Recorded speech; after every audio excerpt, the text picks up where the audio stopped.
Good evening, students.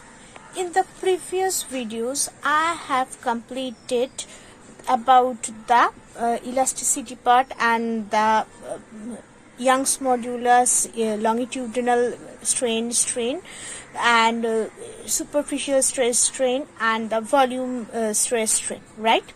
So today I am continuing the same chapter with the next part, that is the shear strain and shear stress, right? So in the previous videos, from the knowledge of the previous, that is, we considered that, or we all know that, what is shear strain and shear stress. Shear stress and shear strain is slightly different from the volume and longitudinal length and longitudinal stress and strain, as well as from the volume stress and volume strain, because here only the a particular portion of the object or particular portion of the substance is being deformed due to the application of the external force, right? So today I will discuss this thing in the elaborate way. Okay, so let us continue.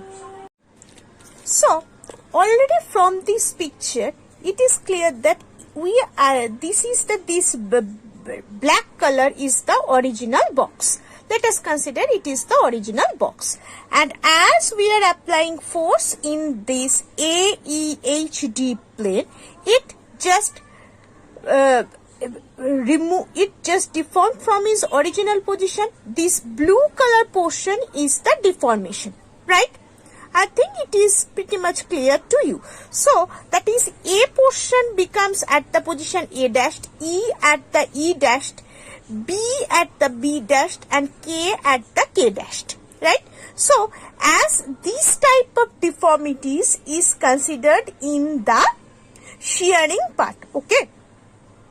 So when we are applying the force at the perpendicular direction on this AEHD plane, this plane, so this AD and this BC, these two positions are perpendicular. Previously it was perpendicular, but now it deformed, or it just its position become deviated from its original position, right?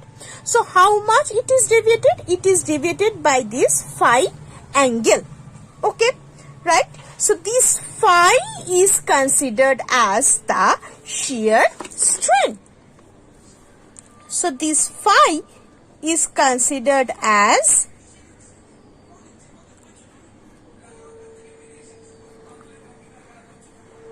shearing strain, okay, right? And this angle is defined as the shearing angle, or angle of shearing, or angle of shear, right? Now if I consider this distance, that is A dashed, it is very small, very small it is. Let us consider it is as del x, and this AD, this distance, AD is considered as L. So therefore this phi, if I consider tan phi, because why considering tan phi? Because phi is very small, okay? So therefore it becomes del x by L. This consideration, this part, this is your phi, right? So if you consider this thing like this, phi, so this, it is 90 degree, so it is nothing but a right angle triangle, right? So right angle triangle, if I consider this as phi, so what will be height by base, right? So for this, if this is phi, so this will be your base, and this is considered as height, right? So therefore tan phi will be del x by L. So same thing I have written here, right? So what is this phi, or how you can literally, or by you can explain this del x, which is including in this phi. Basically this is defined as the relative displacement of two plane by original distance between two plane, right? So therefore relative displacement between two plane, here what are the two plane? That is DG, this is one plane, and another plane is AK. So this is another plane,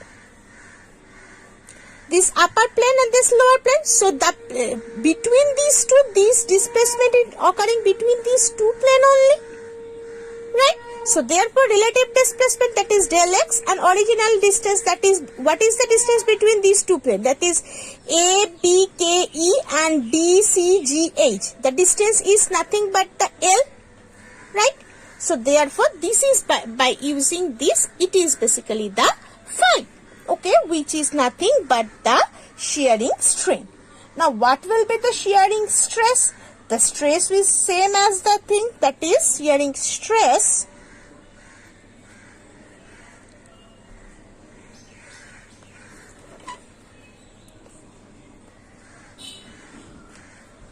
this will be nothing but F by A, right? Where A is basically, what is this A? A is nothing but the area of the plane, right? So now modulus of rigidity. So for the longitudinal stress and strain, we have seen that that constant is known as the Y, that is the Young's modulus. So for the volume stress and strain, that is K, that is bulk modulus, right? So for the shearing stress and strain, the constant is defined by N, which is known as shear modulus, or you may write it as modulus of rigidity.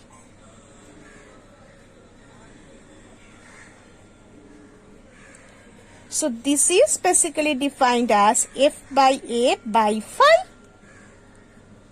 So F by A by del x by L.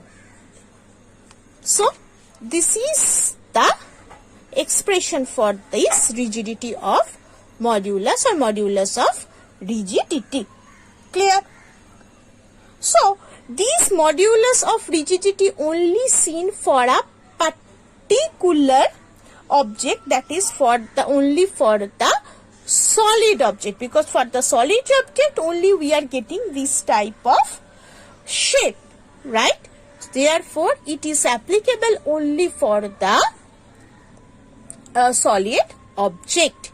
Okay, now I will continue with the next part, that is the torrential deformation.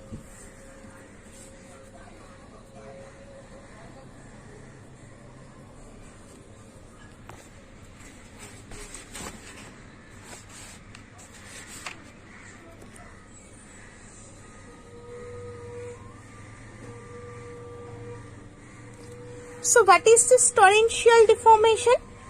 Suppose a particular cylinder is there,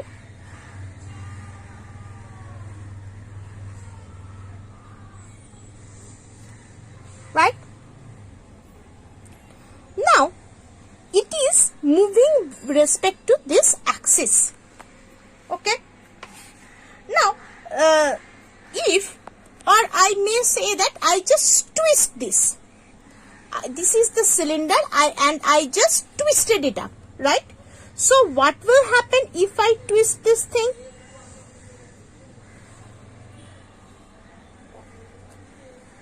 So it was the previous axis. After twisting, it will be like this.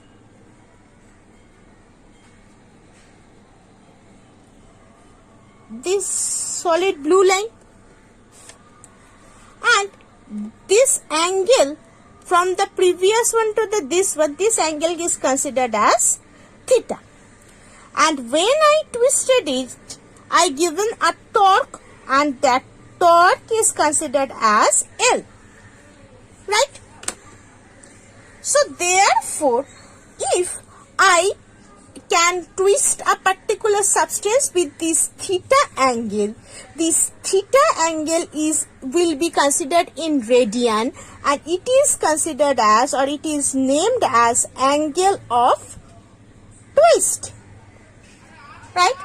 And according to the Hooke's law, this angle of twist will be defined as L equal to C theta. What is this C? C is defined as Torresian constant.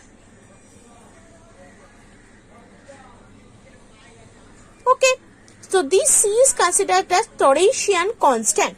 So L is the torque, theta is the angle of twist, and the relation between these two is L equal to C theta.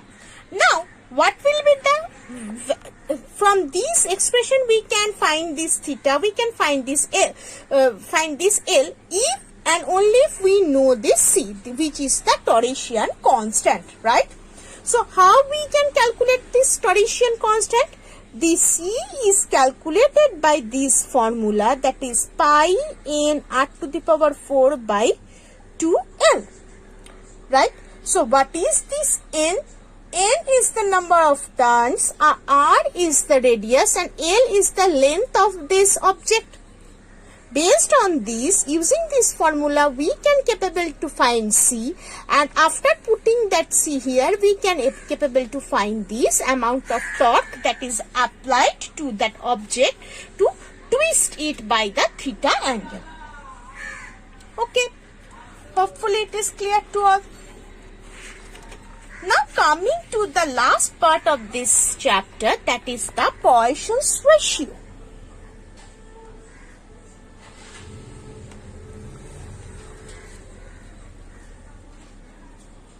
What is this Poisson's ratio? Before going for this Poisson's ratio, we should know that what is lateral strain. So what is this lateral strain? So lateral strain is that it is the amount of strain that is applied to a body in lateral way, and the strain will be per unit length, or the change of length through the laterally per unit length is known as lateral strain. So, if pictorially we can understand that, suppose a particular length of wire is there, right? So, if I applied force this wire, if I extend these two wire in these two directions, so its diameter will decrease at this point. It will smaller at this point, right? So, the ratio of change in diameter of the wire to its change in diameter in longitudinal direction. That means, if we increase or if we apply the force to its longitudinal direction, then the change of diameter per unit length is known as the lateral strain. And what will be the Poisson's ratio? This Poisson's ratio is defined as, this is the nu. This is the Greek letter nu, by which we can explain or we represent this Poisson's ratio. So, this is basically defined as the lateral strain with respect to the longitudinal strain. So this ratio is known as the Poisson's ratio. Okay. Now, suppose if a particular rod which has an initial diameter d, right, and after applying the force, applying this longitudinal strain, it becomes del d, right? So what will be the lateral strain? The lateral strain will be del d by d, right? And what will be this longitudinal strain? Already we know that del L by L. So nu can be defined by del d by d with respect to del L by L. So therefore del d into L by del L into d. So this is the actual mathematical representations of the Poisson's ratio. Hopefully it is clear to all. In the next video, I will just go through the elastic limit and the work done in a stretching aware. Thank you.